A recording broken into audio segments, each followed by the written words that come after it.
And let's talk more about this now with Congressman Anthony D'Esposito, Republican from New York. He's a member of the House Homeland Security Committee. Congressman, thanks for joining us ahead of today. Thank you for having me. Happy Flag Day.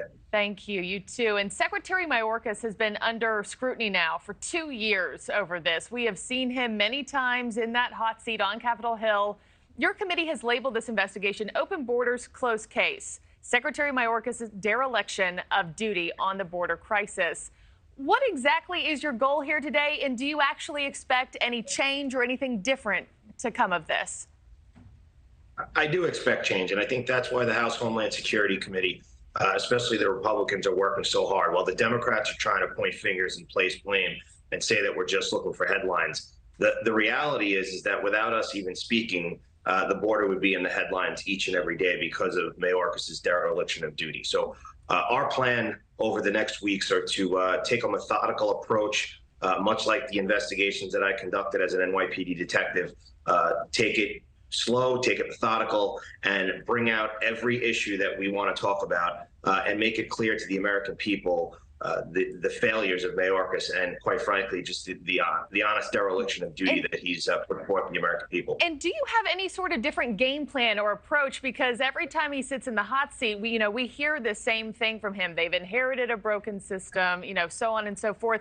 So what's today's game plan to hear anything different from the secretary?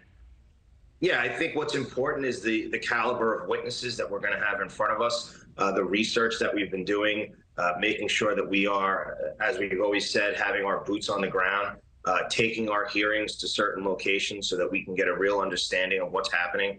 And we're going to put that all together, just as any investigation does. We're going to present it, and we're going to make a clear case that Secretary Mayorkas has failed the American people. He's failed the administration, and quite frankly, he's failed those trying to seek the American dream. You've called for Mayorkas to be impeached. What's the likelihood of that happening? I think that the House Homeland Security Committee, like I said, is going to put together a quality investigation over the next couple of months, led by our chairman. We are going to take this approach. We're going to make sure that, listen, we have a lot of people on this committee with a lot of talent, come from different parts of the country, different backgrounds. We're going to utilize all our strengths. We're going to put together a case. We're going to present it, and we're going to make sure that Mayorkas is held accountable for his dereliction and his failure of protecting this great nation. And I do want to talk about Title 42 as well. DHS officials say there's been a 70% drop in migrant encounters since last month's end of the deportation policy known as Title 42, and that their plan is working. Your response to that and the numbers that you've seen? They don't have a plan. The plan we've seen recently where the app and in some points of entry have actually been shut down because of utilization by the cartels and other illegal agencies smuggling people into this country.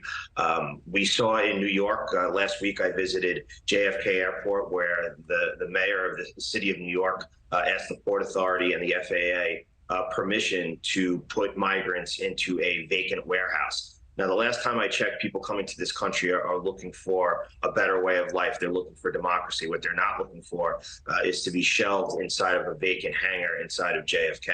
So the fact is that when everyone says, the administration and Mayorkas say that there's a plan, there clearly isn't one, because those who are dealing with the migrant crisis are struggling each and every minute to try to find places with zero help from Homeland Security. And when you're talking about, your very home state receiving some of these migrants, there's a growing showdown in New York over where to house some of these migrants and these migrant families pouring into New York City. And I've understand you've been prevented from inspecting at least one of those locations where the migrants are being taken.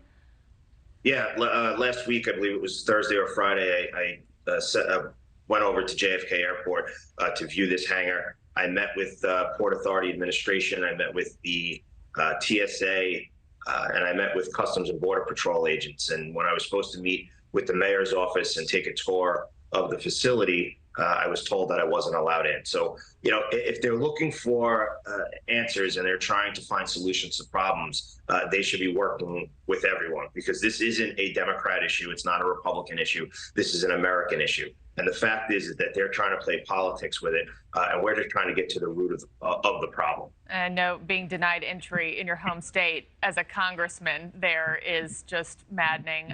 Congressman Anthony D'Esposito, thanks so much, and we'll be following along. Thank you for watching. Go to newsnationnow.com to find NewsNation on your television provider. And don't forget to click the red subscribe button below to get more of NewsNation's fact-driven, unbiased coverage.